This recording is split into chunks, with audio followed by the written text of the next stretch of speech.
stop taking folic acid, at least until after you've seen this video.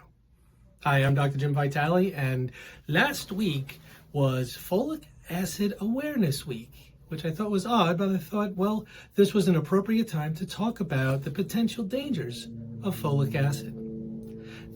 The reason I say stop taking a folic acid is because folic acid is supposed to be a healthy vitamin that your body needs. It's vitamin B9 that your body needs for the prevention of birth defects at spina bifida and other neurotube defects. And it is most commonly prescribed and suggested by OBGYNs and reproductive doctors to start taking folic acid so you can prevent birth defects. But the reason I say stop taking it is until you check to see if you have a gene mutation called MTHFR. Yes, that's a mouthful. It stands for a very long chemical name, but it has to do with the methylation process in the body and how your body detoxifies. The interesting thing is that if you were to do a genetic test, it is estimated that close to 50% of the population, exactly 44% of the population, potentially carry this gene mutation, meaning that almost half of the population cannot process folic acid appropriately.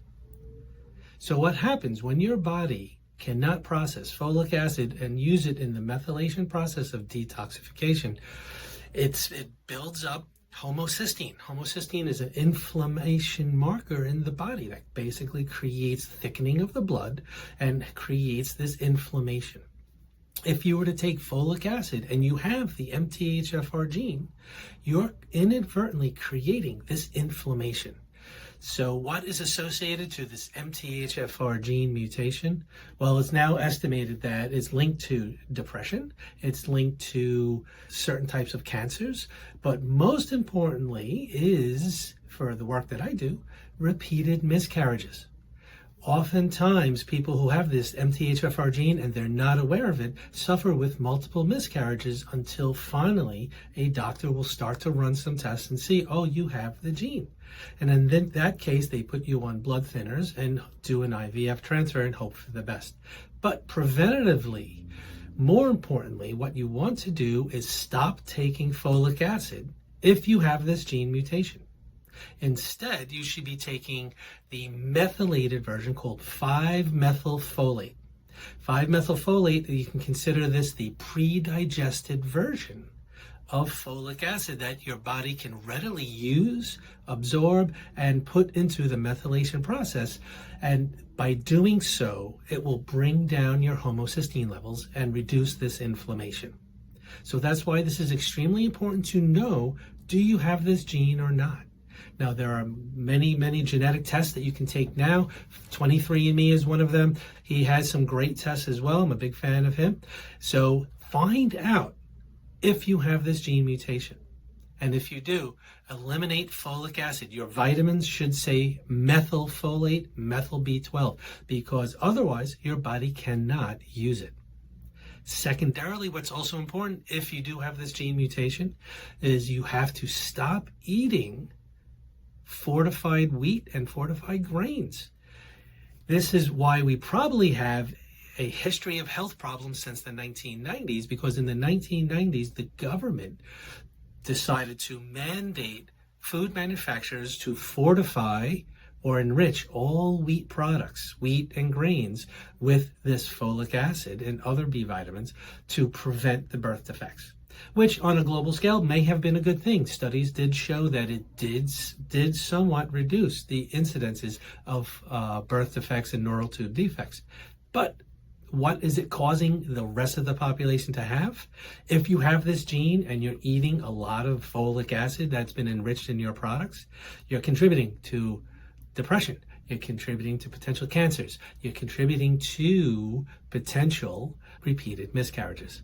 If you have this gene, one, start supplementing with methylfolate, not folic acid. And two, eliminate wheat products and grain products that have been enriched with this folic acid, because it's contributing to the elevation of homocysteine and contributing to this inflammation. Now, there's a third piece of the puzzle that we didn't talk about yet, and that is why all of a sudden in the last generation we have a rise in all these conditions. And it could be due to the fact that MTHFR gene expression, or the epigenetic expression of this gene, is caused by a deficiency in riboflavin, which is a vitamin B2. Now, riboflavin is found in some leafy green vegetables, but most highly concentrated in beef liver or other organ meats. Now, a generation or two ago, we used to eat organ meats all the time. It was considered the best part of the meat, the best part of the cow, the most healthy, most nutritious part of the animal. But lately, in this generation, we've gotten away from eating organ meats. And because of that, I think that this is leading to this mass expression of this MTHFR gene because we just don't get enough of it. So if you were to eat riboflavin-rich foods, you can potentially prevent the expression of this gene, reducing the incidence of this buildup of homocysteine into the body and bringing down your inflammation levels. So, big picture, get tested first to see if you do have it. If you don't have this gene, then you're okay taking folic acid, and that's great.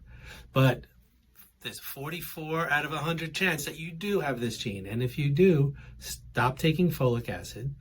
Start taking 5-methylfolate in your multivitamins, and it's very popular now. Most of the vitamin manufacturers recognize this, and it shouldn't be very expensive at all to get a multivitamin with methylfolate. Wheat and grain products that have been enriched with these B vitamins, with this folic acid.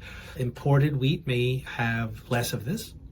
And 3, start incorporating some B2 riboflavin-rich foods like organ meats into your diet to prevent this expression of MTHFR.